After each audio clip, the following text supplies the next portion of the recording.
Y entonces vamos a dar del tratamiento conservador en cáncer de vejiga músculo-invasivo. Una vez ese paciente que llega músculo-invasivo y no queremos hacer la cistectomía o no es posible hacer la cistectomía, y vamos a hablar de las razones por qué.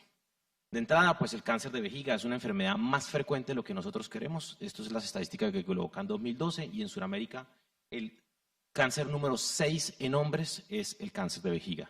Y tiene una cosa muy importante, tiene una mortalidad muy importante del 40%, o sea, de esos 100 pacientes, 40 fallecen del cáncer de vejiga. Es casi tan agresivo como el cáncer renal. Entonces es una enfermedad que tenemos que tener en cuenta y es muy importante diagnosticarlo en el punto correcto y hacer el tratamiento correcto. En general, el 30% debutan como una enfermedad músculo-invasiva y el 70% es un cáncer no músculo-invasivo. Y más o menos la distribución es la siguiente, el 30% como les comenté, y de ese 70 al 75% afortunadamente es un TA, el 20 al 25% es un T1, que ya viene siendo un tumor relativamente invasivo, y el 5 al 10% es un carcinoma in situ. Pero si miramos en el tiempo, lo que termina pasando es que de ese T1 y carcinoma in situ, entre el 30 al 50% va a ser una progresión a un tumor músculo-invasivo, a pesar de los tratamientos que le hagamos. Entonces tenemos un común denominador de más o menos un 40-50% de los pacientes que eventualmente van a necesitar un tratamiento agresivo como una cistectomía radical. No me tomen a mal, yo sé que la gold standard es la cistectomía radical y es lo que se debe hacer y es lo que yo recomiendo. Sin embargo, hay que tener en cuenta que es un procedimiento muy mórbido que no se puede hacer en todos los lados y hay unas dificultades técnicas y dificultades importantes en nuestro sistema de salud que ahora vamos a hablar para desarrollar la cistectomía radical. Entonces, hay que definir qué le podemos hacer a estos pacientes y cuáles son y qué es lo que pasa con esa cistectomía. Esto es una revisión sistemática donde se mira cuál es la prevalencia de las complicaciones de esta cistectomía radical.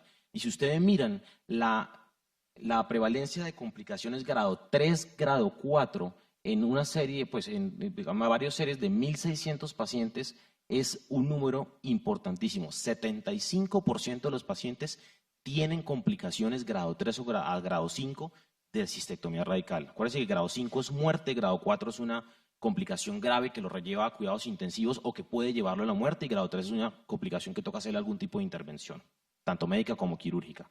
Y si miramos datos a 10 años, miren que las complicaciones están alrededor cercanas al 100%. ¿Sí? En general, todos los pacientes tienen algún tipo de complicación de la cistectomía radical. En ese orden de ideas, pues se han tratado de diseñar estrategias para evitar este procedimiento, a pesar de que es el gold standard y a pesar de que es el procedimiento que más vidas salva. ¿Cuál es el problema en nuestro medio? Que se necesita hacer en centros especializados, que tiene que tener un personal capacitado, tanto el que hace la cirugía como todo el personal alrededor. Se deben manejar oportunamente las complicaciones y los costos de estos son importantes. ¿Qué me pasa o qué me ha pasado en algunas ocasiones? Uno hace la cistectomía después de mucho luchar con la autorización porque el paciente es subsidiado y uno no vuelve a ver al paciente, no aparece. Es raro que ese paciente no vuelva porque las autorizaciones, el paciente finalmente no puede acceder. O lo otro, llega el paciente con una alteración metabólica por absorción de orina, una acidosis metabólica hiperclorémica, que es la complicación número 1 de la alteración metabólica, y el paciente lo maneja medicina interna como una diarrea, una enfermedad diarreica aguda. Entonces, tenemos una pequeña dificultad en nuestro medio que hay que tener en cuenta antes de decidir ofrecer la cistectomía. Entonces, ¿qué se puede hacer? ¿Cuál viene siendo como la alternativa? Y la alternativa es una terapia multimodal.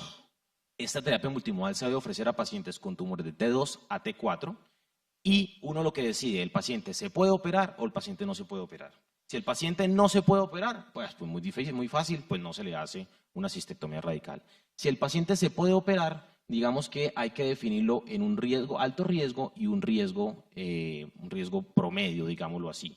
Y eventualmente a estos pacientes hay que ofrecerles idealmente una cistectomía radical porque es un paciente de alto riesgo. A este que no se puede operar, pues me toca hacerle un tratamiento conservador. Y al que está en el intermedio, yo podría ofrecerle cualquiera de las dos opciones. ¿En qué consiste esta terapia multimodal? Y si van a hacerlo, hay que hablarlo y estar muy en conjunto con el oncólogo clínico y con el radioterapeuta, porque el tratamiento se hace al mismo tiempo. ¿En qué consiste? Ahí hay dos esquemas. Les voy a hablar de un esquema que es el americano y un esquema que es el europeo. Inicialmente se hace una RTU máxima, que lo que consiste es tratar de dejar al paciente R0 y resecar absolutamente todo el tumor, y después se hace quimio-radioterapia. Eso se hace Una se hacen 60, 64, 66 grays en este fraccionamiento o se hacen 55 grays en 20 fracciones. Y al mismo tiempo se empieza a dar tratamiento con quimioterapia cada semana, la semana 1, 4 y 7.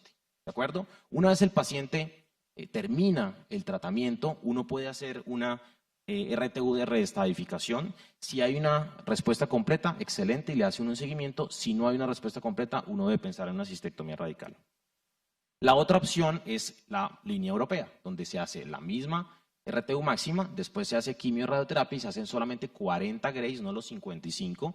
Se hace una RTU de estadificación. Si hay una respuesta parcial o completa, se continúa y se termina la radioterapia. Si no hay respuesta, se termina llevando al paciente a cistectomía radical y no se completa la radioterapia. Entonces, ¿cuáles vienen siendo los resultados de esta terapia multimodal? Entonces, en general, esta es la experiencia del Hospital de Massachusetts, donde a 10 años, vamos a mirar a 10 años, tenemos que en pacientes T2 tenemos una supervivencia cáncer específica del 45% y en T3 a T4 del 27%. Y si miramos, tenemos una tasa de conservación de vejiga del 73% a 4 años y una toxicidad grado 3 del 9%, contra una toxicidad grado 3 de los otros tratamientos de la cistectomía radical que teníamos alrededor del 75%. Ahora bien, cuando se miran estas series empezamos a aprender cosas. ¿Quién es el paciente candidato a estas terapias multimodales? A todos los pacientes no se los podemos ofrecer.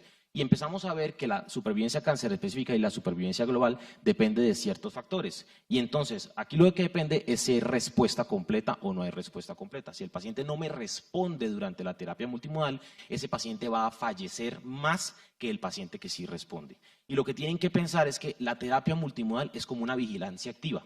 De nada me sirve yo ofrecerle a un paciente una vigilancia activa si cuando yo le hago la biopsia confirmatoria y me eleva el Gleason, no le hago la cistectomía radical. Es exactamente lo mismo. Ustedes no pueden hacer una terapia multimodal sin tener una as bajo la manga que es hacerle una cistectomía radical de salvamento, y eso es lo que realmente ha demostrado que esta terapia es efectiva en tener unas supervivencias, digamos que aceptables. Ahora, si miramos otros factores que se han encontrado asociados a una peor respuesta a los pacientes con terapia multimodal, es de T2, que la diferencia entre T2 y T3, que tengan respuesta completa, que tengan hidronefrosis, que haya respuesta a la inducción y si se hace una cistectomía temprana o no, como les estaba diciendo. Esto es un metaanálisis, perdón, este es el mismo trabajo del Hospital de Massachusetts, donde se ve que en esos pacientes les va mejor. Entonces, si ustedes tienen un paciente con un tumor T4 con hidronefrosis, de pronto ese no es el paciente para ofrecerle una terapia multimodal. Ahora bien, ¿cuáles son las tasas de supervivencia de estos tratamientos? Esto es una revisión, un análisis retrospectivo donde se miraron pacientes llevados a RTU más a terapia multimodal y pacientes llevados a cistectomía radical. Y si miramos las supervivencias a 5 años, no las miren a 10 porque no tenemos datos, no tenemos todos los datos completos. Aunque la cistectomía radical es superior, tenemos unas tasas, digamos que aceptables con la terapia multimodal. Y también miramos cuáles son los factores asociados a una mejor respuesta a la terapia multimodal. Está el T, si el paciente tiene un T1, un T2, un T4, miren la diferencia en la supervivencia. Si el paciente tiene una respuesta completa después del tratamiento, si el paciente tiene compromiso ganglionar o si el paciente tiene tumor residual. Entonces, todas estas características hay que tenerlas en cuenta para ofrecerle un salvamento a este paciente eventualmente. Entonces, ¿cuáles son los criterios de exclusión para ofrecer una terapia multimodal? Un carcinoma in situ, una resección incompleta, un T3B o un T4, que el paciente tenga hidronefrosis o que tenga una baja capacidad, digamos que esta es relativa porque dentro de las complicaciones de la radiación, pues se produce una cistitis actínica y si el paciente ya tiene una vejiga comprometida, pues la van a comprometer aún más. Ahora, miremos más series donde, no quiero que miren la tabla completa, pero que miren, este es un análisis retrospectivo de todas las series que había hasta el momento y estas son las supervivencias a 5 años. En general, tenemos unas supervivencias que varían del 20 y pico %, que es por acá, del 25% a 9 años, hasta unas supervivencias muy importantes como del 65%. Y comparémoslo con el Gold Standard. Esta es la serie del Dr. Richard Hauman, donde él hizo cistectomía radical, 1100 pacientes, y esta serie tiene una cosa muy bonita y es que no está contaminada con quimioterapia. A ninguno se le dio quimioterapia ni pre ni posoperatoria, que era, digamos, que el manejo inicial. Si miramos, la supervivencia cancerespecífica está alrededor del 60% y ese es un trabajo a 20 años. Estos son unos números impresionantes. Y una supervivencia global que obviamente va disminuyendo, pues porque con el paso de los años los pacientes fallecen de alguna otra cosa. Entonces estamos comparando una supervivencia a 20 años del 60, 50% en el paciente bien escogido, y si lo dividimos por el TNM del paciente, pues obviamente va a variar. Los pacientes que tenían un T1 de alto grado tenemos una supervivencia cancerespecífica a 20 años del 80%, y si tenemos un paciente con enfermedad ganglionar, pues tenemos una supervivencia cancerespecífica de 14%. Entonces, en general, estamos hablando que un paciente con un T2, que es el que eventualmente llevamos a cirugía, o un T2, T3, estamos hablando de un 50 a un 60% de tasas de curación con la cistectomía radical.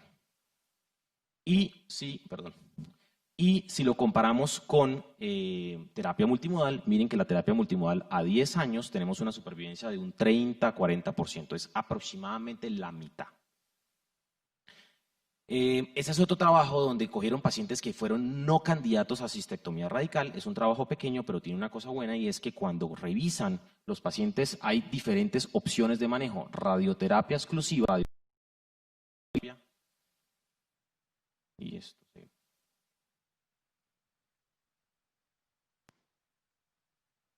Y quimioradioterapia, donde los pacientes que tenían respuesta completa, estamos hablando del 64 en esta línea, solamente radioterapia, 79 y 52. Cuando miramos la supervivencia cáncer específica, en general es exactamente lo mismo, 40%, o sea, del 30 al 40%. Entonces, si el paciente hace los resultados acá son los pacientes que tuvieron respuesta completa. ¿Cuál es la toxicidad? Y esto obviamente no deja de venir con alguna toxicidad. Tenemos unas toxicidades grado 3, grado 4 que varían dependiendo de las diferentes series, y estamos hablando de más o menos una tercera parte, de un 30% en los diferentes pacientes, y hay toxicidad genitourinaria, rectal y toxicidad hematológica por la quimioterapia.